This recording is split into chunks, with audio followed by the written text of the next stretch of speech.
माँ Janaki series present. बोला बोला ठावे वाली मैया की।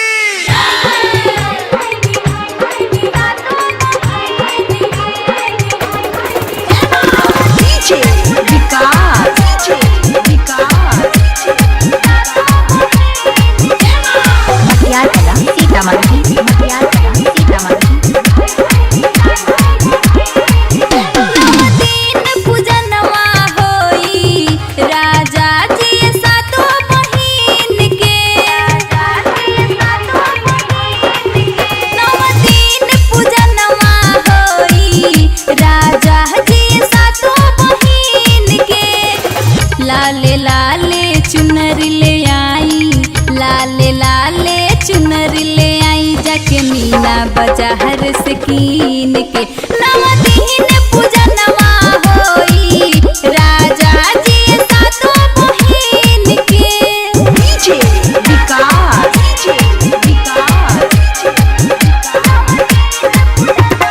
मटियार कला सीतामढ़ी, मटियार कला सीतामढ़ी, मटियार कला सीतामढ़ी। टीका माला टीका ले लेब, पूजा के सारा सामान जी, मालिन के घर से ले आई, लाल अड़हुल हार जी। टीका माला टीका ले लेब, पूजा के सारा सामान जी, मालिन के घर से ले आई, लाल अड़हुल हार जी।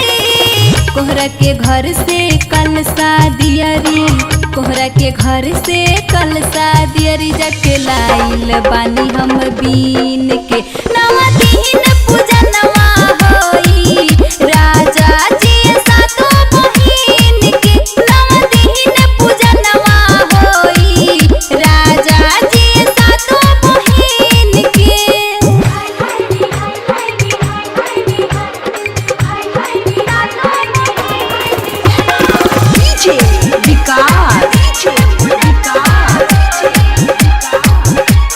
मटियार कला सीतामढ़ी, मटियार कला सीतामढ़ी।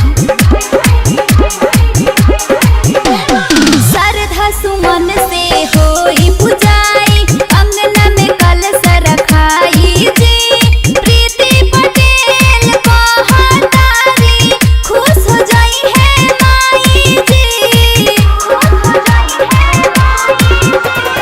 श्रद्धा सुमन से होई पुजाई, अंगना में कलश रखाई जी, प्रीति पटेल कहतारी, खुश हो जाई है माई जी। राइटर संदेश के भेजी मंगाई, राइटर संदेश के भेजी मंगाई, गैया के सुनी ना जी।